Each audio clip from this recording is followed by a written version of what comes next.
ETF index mutual funds నేర్చుకుని stock మార్కెట్లో రాణించాలనుకుంటున్నారా? వెంటనే ఈ నెంబర్కి కాల్ చేయండి. నమస్కారం. కార్తీక పురాణం 3వ రోజు పారాయణలోకి వచ్చాం. వశిష్ఠ మహర్షి జనక రాజర్షికి ఏం చెప్తున్నారో చూద్దాం.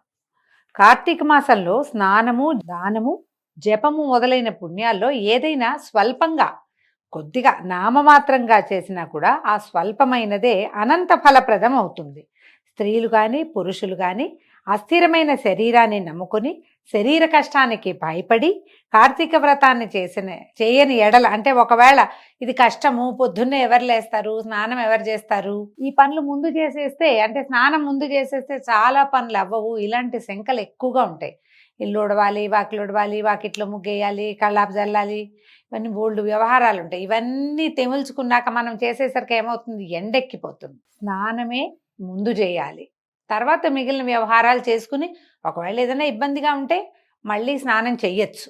కానీ ఇప్పుడు మనం ఏం చేస్తాము, శరీర కష్టం ఒకటి, ఈ పొద్దున్నే చలికాలం కదా, చలి వచ్చేస్తుంది కార్తీకం వచ్చేసరికి, ఈ ఊహ చేస్తాం. ఆ ఊహే తప్పని చెప్తున్నారు. ఊహ చెయ్యొద్దు, ప్రయత్నం చెయ్యండి, కొంచెమైనా సఫలం అవుతుంది. ఆ సఫలమైన కాస్త ప్రయత్నమైనా అనంతమైన పుణ్యాన్ని ఇస్తుందని చెప్తున్నారు.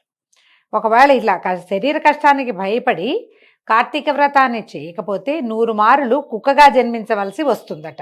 తర్వాత కార్తీక పౌర్ణమి రోజున స్నానము, దానము, ఉపవాసము వంటివేవీ చేయని మనుష్యుడు 1,000,000 మారులు చండాలుడై జన్మించును. అట్లు చండాలుడై పుట్టి చివరికి బ్రహ్మరాక్షసుడై ఉండును. ఈ విషయం మీద ఒక పూర్వగాథ ఒకటి ఉన్నదట. ఇంతకుముందు జరిగిన కథ చెప్తున్నారు. ఈ ఇతిహాసము తత్వనిష్ఠుడనే ఒక బ్రాహ్మణాయనికి చెందింది. ఆయన ఏంటి, ఆంధ్రదేశంలో తత్వనిష్ఠుడనే పేరున్నటువంటి బ్రాహ్మణుడు ఉండేవాడట. ఆయన సమస్త శాస్త్రాలు చదివినవాడు, అబద్ధం అస్సలు ఆడేవాడు కాదు. ఇంద్రియాలని జయించి ఉన్నాడు. అంటే చలి, ఆకలి ధోరణి లేదనమాట ఆయనకి. సమస్త ప్రాణుల యందు దయగలిగిన వాడు. దాంతోపాటుగా ఆయనకి తీర్థయాత్రలు అంటే చాలా ఆసక్తి అట. అయితే ఈ బ్రాహ్మణుడు ఒకసారి తీర్థయాత్రకు వెళ్తూ గోదావరి తీరంలో ఆకాశాన్ని అంటినట్టుగా ఉన్నటువంటి ఒక మర్రి చెట్టు మీదున్న 3 బ్రహ్మరాక్షసుల్ని చూశాడట. ఈ బ్రహ్మరాక్షసులకి తల వెంట్రుకలు పైకి నిక్కపొడుచుకుని ఉన్నాయి, నోరు వికటంగా ఉంది, శరీరం నల్లగా ఉంది, ఉదరము కృషించిపోయి ఉంది, నేత్రాలు, గడ్డము, ముఖము ఎర్రగా ఉన్నాయట, దంతాలు పొడుగ్గా ఉన్నాయి, చేతుల్లో కత్తులున్నాయి, కపాలము పైన ఉండి వీటికి సర్వజంతువుల్ని కపాలాలు పైన ఉండి, అంటే ఈ నెత్తి మీద పెట్టుకున్నటువంటి కిరీటాలలో కపాలాలు ఉన్నాయట వాళ్ళకి. సర్వజంతువుల్ని భయపెట్టేలాంటి విపరీతమైన ఒక స్వరూపాన్ని కలిగి ఉన్నారు వాళ్ళు. ఈ రాక్షసుల భయం చేత ఈ వటవృక్షానికి, అంటే ఈ మర్రి చెట్టుకి 6 క్రోశాల దూరం లోపల మనుషులు కానీ, మృగాలు కానీ, కనీసం పక్షులు కూడా సంచరించట్లేదు. ఈ వటవృక్ష సమీపంలో నిత్యము పర్వత సమాన శరీరులు, భయంకరంగా ఉన్నటువంటి శబ్దాలతోటి వీళ్ళిద్దరూ, పశువులు, మృగాలు, పక్షులు అన్నీ కూడా తమలో తను ప్రాణాలకి భయపడేలాంటి విపరీతమైన శబ్దాలు చేసేవాళ్ళు. వాళ్ళ అరుపులు, గాండ్రింపులు, ఘూర్నింపులు, జంతువులు కూడా దగ్గరకు వచ్చేవి కాదు.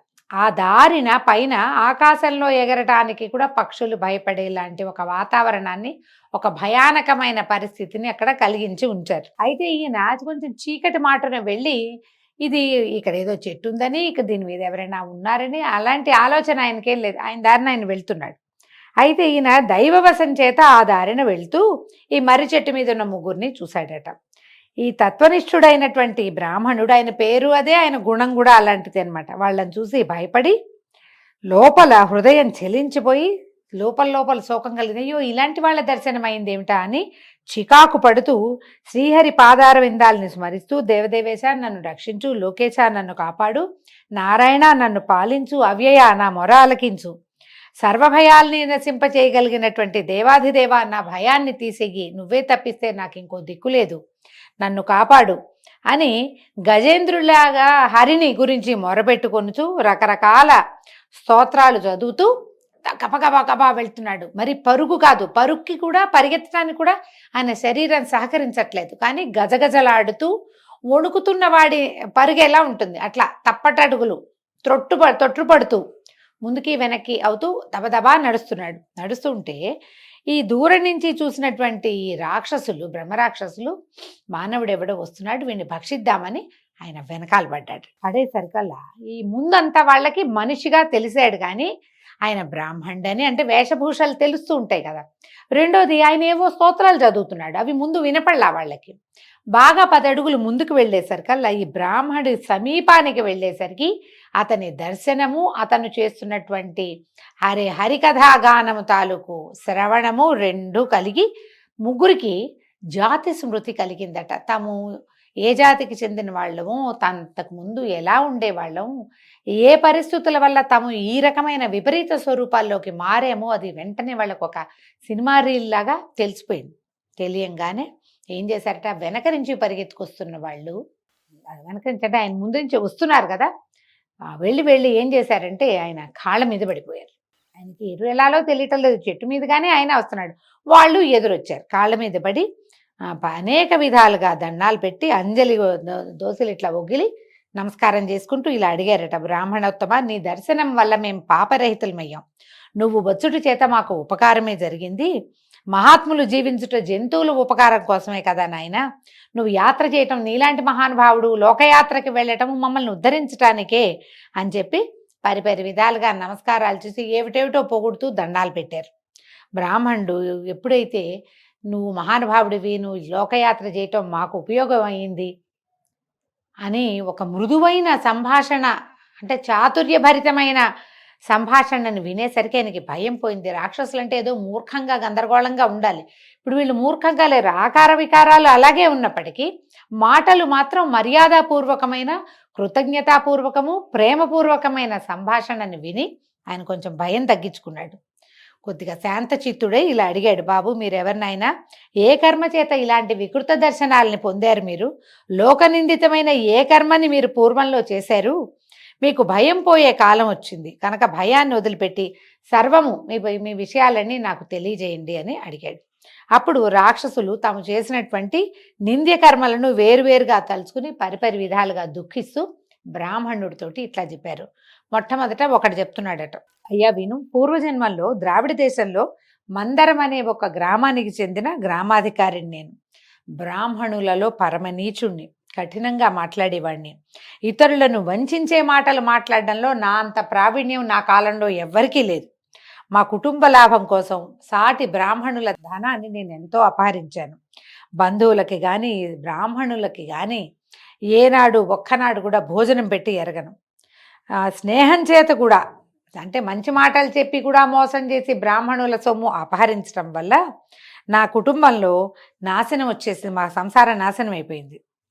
అంటే ఇప్పుడు చూడండి, దొంగతనంగా బ్రాహ్మణుల ధనం అపహరిస్తే సూర్యచంద్ర నక్షత్రాలు ఉండే పర్యంతం వరకు వాళ్ళ కుటుంబాలు నశించిపోతాయి. బ్రాహ్మణ ద్రవ్యం చాలా తప్పు.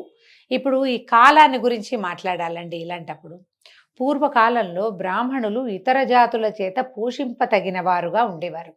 అలా ఎందుకు జరిగేది? ఈ బ్రాహ్మణులు తమ నిత్య నైమిత్తిక కర్మలు లోకహితం కోరి చేసేవాళ్ళు.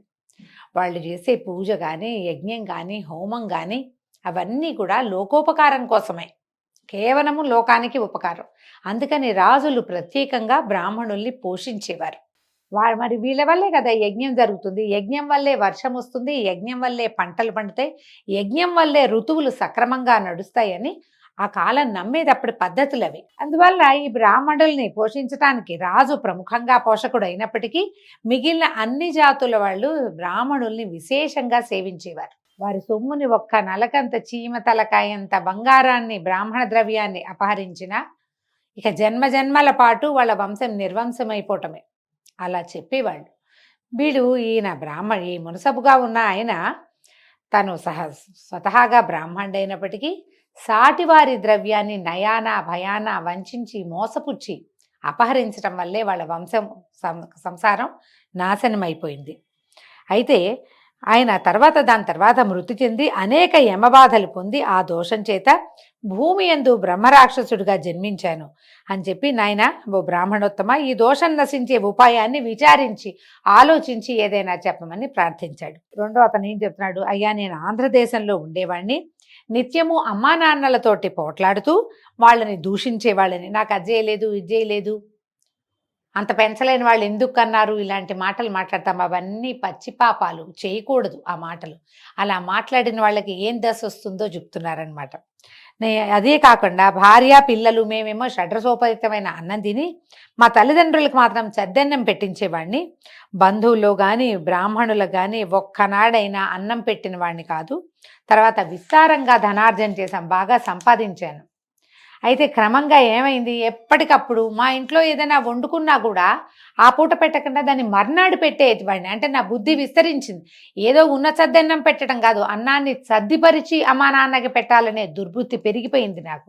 కాబట్టి ఆ తర్వాత నేను చనిపోయిన తర్వాత యమలోకంలో 8 యుగాల వరకు యమబాధల్ని పొంది చివరికి బ్రహ్మరాక్షసుండై భూమి యందు జన్మించాను. ఓ బ్రాహ్మణోత్తమ, ఈ పాపాన్ని తొలగించుకునే ఉపాయాన్ని చెప్పి నన్ను కడతీర్చు తండ్రి, ఈ బ్రహ్మరాక్షస జీవితం మా వల్ల కావటం లేదని దుఃఖపడుతూ ప్రార్థించాడట.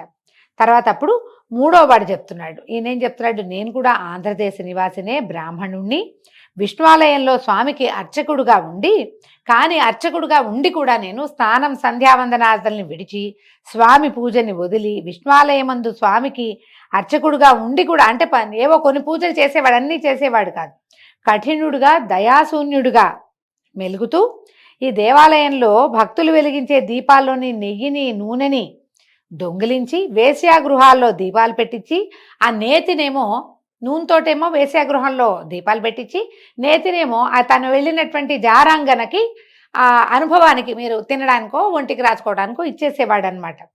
తర్వాత దేవతా నివేదితాన్నాన్ని కూడా దొంగిలించి రేపు వండండి అయ్యగారు అని ఏదైనా ప్రసాదానికి వస్తువు తెస్తే అది పట్టుకుపోయేవాడట. ఇంటికి పట్టుకెళ్ళి వేశ్యలకి భుజింపజేసి వారితో కలిసి తిరుగుతూ ఉండేవాడిని. ఈ దోషం వలన నరకాలయందు అనేక యాతల్ని అనుభవించంటే నానావిధ నరకాలు, కొన్ని రౌరవము అది ఉన్నాయి కదా, ఇన్ని నరకాలయందును పడి అన్ని నరకాలని అనుభవించి తర్వాత భూమిలో పుట్టి అనేక నానాయోనుల యందు జన్మించి చివరికి బ్రహ్మరాక్షసుడిగా పుట్టి ఈ మర్రి చెట్టు మీద ఉన్నాను. కాబట్టి నువ్వు సమస్త భూతముల యందు అకారణంగానే నీకు దయా కరుణ ఉండే మనస్తత్వం కలిగిన వాడివి, నన్ను రక్షించు బ్రాహ్మణోత్తమ అని పాదాలు పట్టుకున్నాడు 3వ బ్రహ్మరాక్షసుడు.